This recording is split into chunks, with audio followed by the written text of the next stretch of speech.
Stalin uncle, what uncle, is very wrong uncle. Uncle uncle உங்களுக்கு மனசாட்சின்னு ஒண்ணு இருந்துச்சுன்னா நாங்க கேட்கிற கேள்விகளுக்கு மட்டும் கொஞ்சம் பதில் சொல்லுங்க அங்கிள். நீங்க நடத்துற இந்த ஆட்சியில நேர்மை இருக்கா, நியாயம் இருக்கா, ஊழல் இல்லாம இருக்கா, சட்டம் ஒழுங்கு சரியா இருக்கா, பெண்களுக்கு பாதுகாப்பு இருக்கா, பொதுமக்களுக்கு பாதுகாப்பு இருக்கா, இயற்கை வளங்களுக்கு பாதுகாப்பு இருக்கா? சொல்லுங்க மை டியர் அங்கிள், சொல்லுங்க. டாஸ்மாக்ல மட்டுமே இது வரைக்கும் 1000 கோடிக்கு மேல ஊழல்னு சொல்றாங்க. அதுல மட்டுமா தப்பு நடக்குது? வேற எதுல தான் நடக்கல?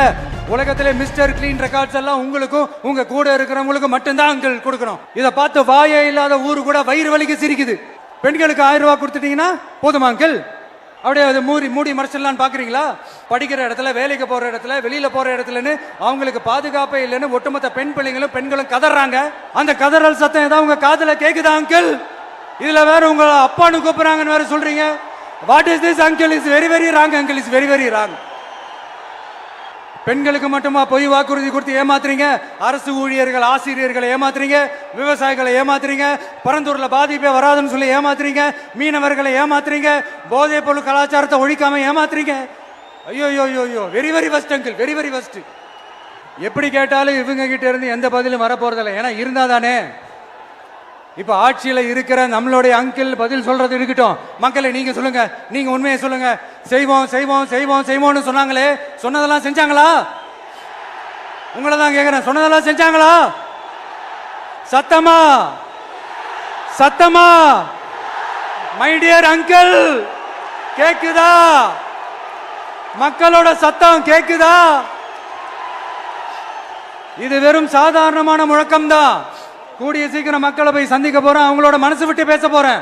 அதுக்கப்புறம் இந்த சாதாரணமான முழக்கம் இடி முழக்கமா மாறும். அத்தோட நிக்காது. அந்த இடி முழக்கம் தமிழ்நாட்டோட போர் முழக்கமா மாறும். அந்த போர் முழக்கம் உங்களை ஒரு நிமிஷம் கூட தூங்க விடாது. நடக்குதா இல்லையான்னு பாருங்க. என்னடா இவன் இவ்வளவு ஸ்ட்ராங்கா சொல்றானேன்னு பாக்குறீங்களா? எல்லாரும் கட்சி ஆரம்பிச்சதுக்கு அப்புறம் தான் ஒவ்வொரு வீட்டுக்குள்ளேயும் போறதுக்கு ட்ரை பண்ணுவாங்க. ஆனா நாங்க அப்படி இல்லை. ஒவ்வொரு வீட்டுக்குள்ளேயும் போனதுக்கு அப்புறம் தான் கட்சியாவே ஆரம்பிச்சிருக்கிறோம். அதனால ஒட்டுமொத்தமா எல்லாருமா சேர்ந்து இந்த திமுக ஆட்சிய, கபட நாடக திமுக ஆட்சிய 2026 தேர்தலில் வீட்டுக்கு அனுப்புறோம். வீட்டுக்கு அனுப்புறோம். என்ன நண்பா, சரிதானே? என்ன நண்பி, செய்வீர்கள் தானே? இப்போ உங்களுக்கு சின்னதா ஒரு சர்ப்ரைஸ்.